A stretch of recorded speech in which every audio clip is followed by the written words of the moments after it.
শেখ হাসিনার ফাঁসির রায় দেয়া আদালতের বিচার মানেন না বলে মন্তব্য করায় বিএনপি নেতা ফজলুর রহমানকে তলব করেছে ট্রাইব্যুনাল।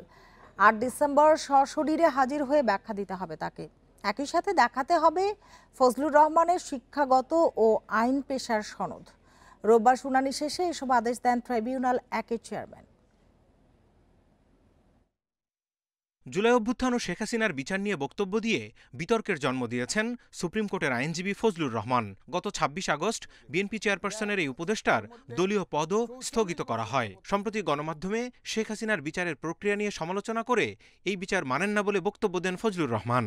সবাই জানবে না কেন? আমার ইউটিউব শুনেন, আমি এই কোর্ট মানি না, এই কোর্টের আমি বিচার মানি না। প্রতিদিন বলছি এই কোর্টের বিচার আমি মানি না। এরপরই তার বিরুদ্ধে আদালত অবমাননার অভিযোগ করে প্রসিকিউশন। রোববার শুনানি শেষে ব্যাখ্যা দিতে তাকে তলব করে ট্রাইব্যুনাল। ফজলুর রহমানের বিরুদ্ধে কেন ব্যবস্থা গ্রহণ করা হবে না তাও জানতে রুল দিয়েছে আদালত।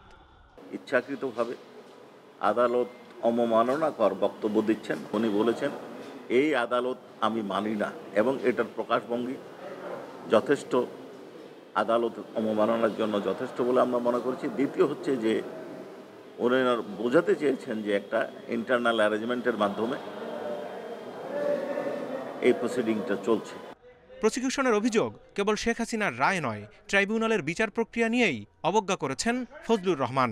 চিফ প্রসিকিউটর বলেন, আইন ও আদালত নিয়ে অবজ্ঞাসূচক বক্তব্য দিতে পারেন না কোনো নাগরিক। বিচার প্রক্রিয়া নিয়ে যেগুলো ক্রিটিসিজমের আইনসম্মত সংজ্ঞা আছে, উপায় আছে, সেগুলো অবশ্যই করা যাবে।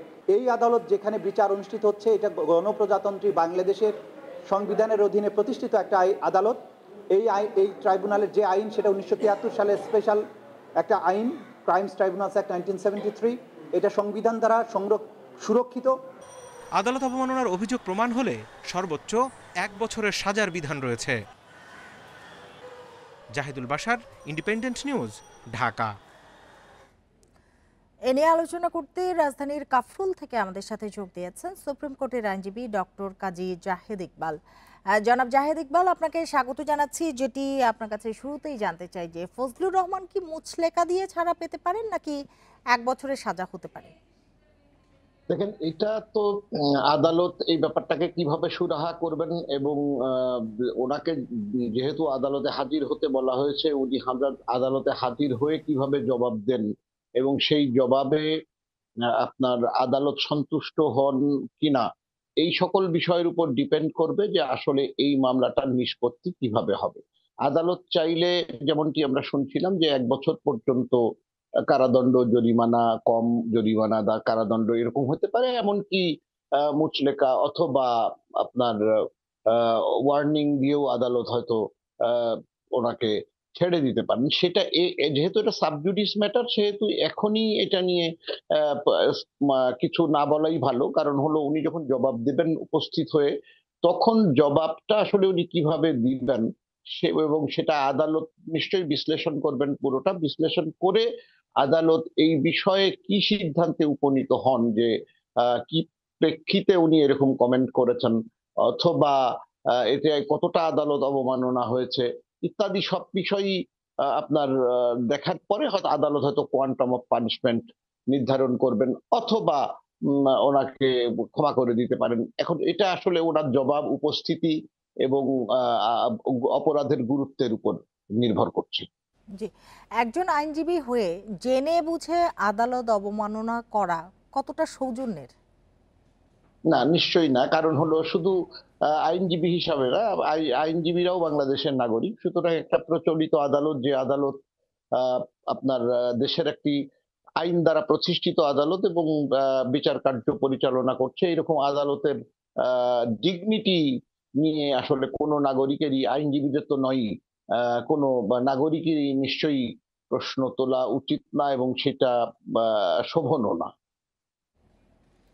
জি, বিচার বা ট্রাইব্যুনাল নিয়ে যে কোনো সমালোচনা করাই কি আদালত অবমাননা? না, নিশ্চয়ই না। কারণ হলো, যদি আপনার সমালোচনা এক ধরনের বিষয়, ধরেন কোনো ভুল ত্রুটি কাজ করতে গেলে বা কোনো ব্যবস্থা নিতে গেলে অনেক সময় ভুল ত্রুটি হতে পারে। সেই সকল সুবিধা অসুবিধা বা ভুল ত্রুটি নিয়ে কথা বলা, এটা এক ধরনের আপনার বিষয়। আর আদালতের ডিগনিটি, আদালতের এক্সিস্টেন্স বা আদালতের আপনার আহ, অন্যান্য যে বিচারিক বিষয়ে নিয়ে যদি আপনার এমন মন্তব্য করা হয় যেটা আদালতের আসলে আহ, যে যথাযথ যে আচরণ সেই আচরণের সঙ্গে সাংঘর্ষিক হয়, তাহলে নিশ্চয়ই এটা আদালত অবমাননা হবে। সুতরাং সমালোচনার বিষয়টি বা ভুল ত্রুটি নিয়ে কথা বলার বিষয়টি একরকম, আর আদালতের ডিগনিটি নিয়ে কোশ্চেন তোলা বা মানি না এই ধরনের কথা বলা, দুটোর মধ্যে দৃশ্যত প্রচুর পার্থক্য আছে এবং দুটো নিশ্চয়ই আইনের দৃষ্টিতেও ভিন্ন আপনার মানে বহন করে। যে আরেকটি বিষয় একটু জানতে চাই আপনার কাছে যে ফজলুর রহমানকে শিক্ষাগত আইন পেশার সনদ দেখাতে বলেছে, এমন একটি আদেশ দিয়েছে ট্রাইব্যুনাল। এটির কারণ আসলে কি?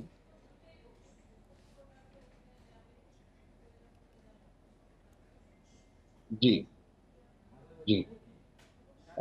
কেন সে তেমনটি আদালত করেছেন সেটা হয়তো আদালত নিশ্চিত হতে চেয়েছেন, যে আসলে উনি কি ধরনের পড়াশোনা বা কি ধরনের এডুকেশনাল ব্যাকগ্রাউন্ড নিয়ে আদালতে প্র্যাকটিস করছেন, বা কেন তিনি আসলে এইরকম একজন আইনজীবী হওয়া সত্ত্বেও মন্তব্য করেছেন, সেই সকল বিষয়গুলো হয়তো আদালত নিশ্চিত হতে চেয়েছেন।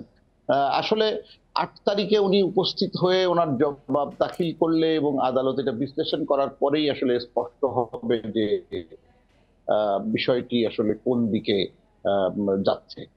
জি, জনাব কাজী জাহেদ ইকবাল, আপনাকে অনেক ধন্যবাদ আমাদের সাথে যোগ দেওয়ার জন্য, আমাদের সময় দেওয়ার জন্য।